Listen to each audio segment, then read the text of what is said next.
blacks in Canada and Great Britain are more of the type of people who go for assistance living and welfare.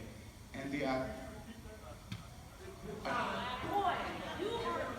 you stated that the blacks in Canada and Great Britain were the type of people that race were the ones who were giving more assistance living than the blacks in America.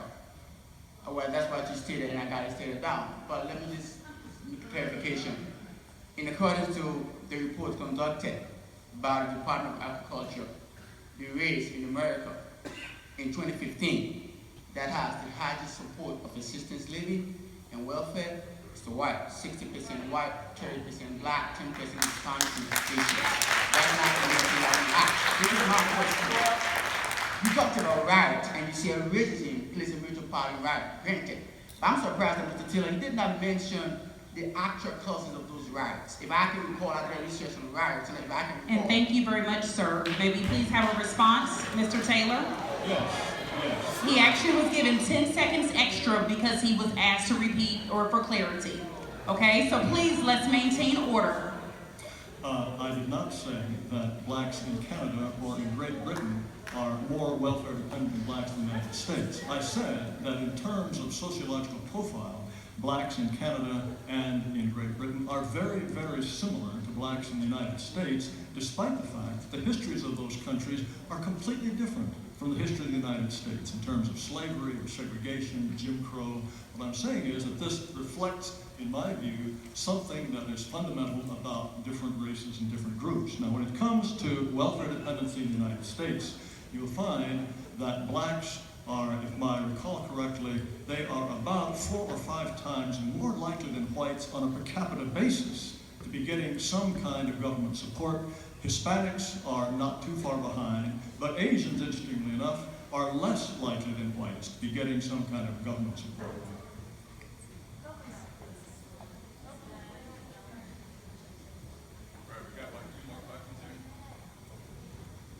And that is now 1 minute. Dr. Reilly, did you have any comments, sir? You have 1 minute, please. On this particular question, rates of welfare dependency in Canada and Britain, I think that all groups have easily targetable points. For example, the large majority of pedophiles happen to be white. I don't think that in general, I'm not familiar with the Canadian and British cases, so as a scholar, I don't have any in-depth commentary there. However, I would say, returning to one of my core points, and I had about 10 pages of this in my speech that I actually cut in half.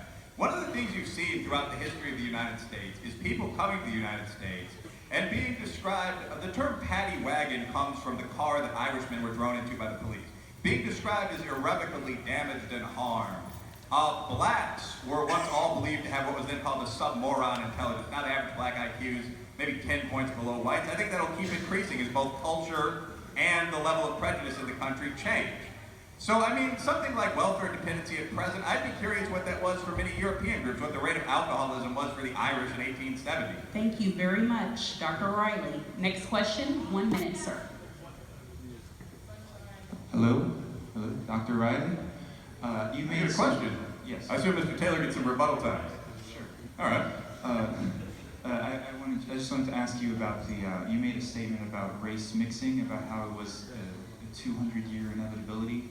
Something along those lines. Can you confirm? First of all, many of these statements. My point, I think, here is that within the near future, the measurable, visible horizon future, we won't speak of race in the way we do now. So, for example, the idea of whiteness is an idea that was constructed out of 50 or 60, Aaron Gilliam in the audience, I think, could describe this a bit better than me, but it was constructed out of 50 or 60 separate different identities. 50 years ago, 100 years ago, we had no Irish need apply. That was as stringent as any rules restricting African-American behavior in the North. Jews weren't admitted to many colleges or any fraternities.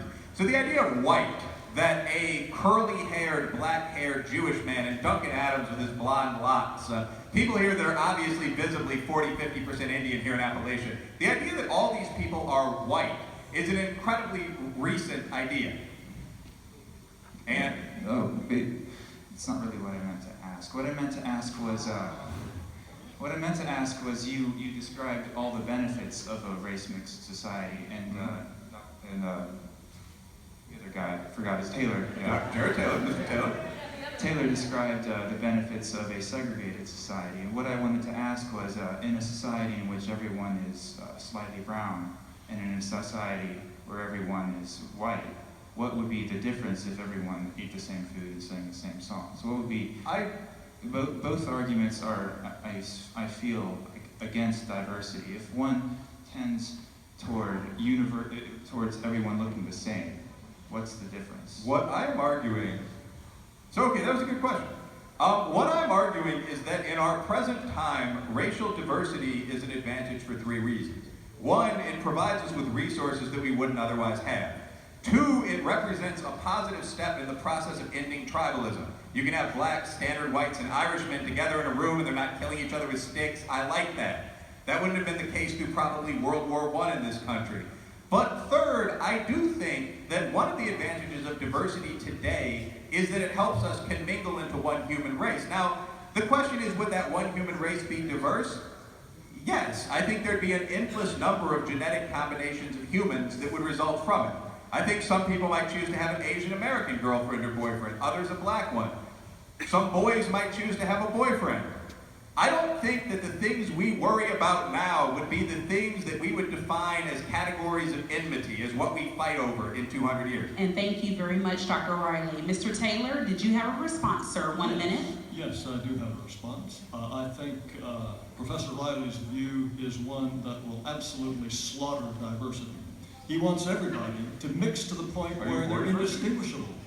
I oppose that completely. After all, here in the United States, we declare all sorts of extremely obscure and unimportant insects and little fish. They are protected because we don't want them to disappear.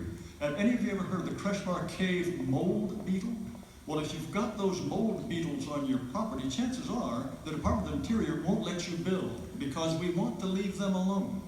It seems to me that white people and black people and Asians, in their beautiful diversity, are certainly worth as much as the Kreshmar Cave mold beetle. Professor Reilly looks forward to the destruction of all of that beauty and diversity. I do not.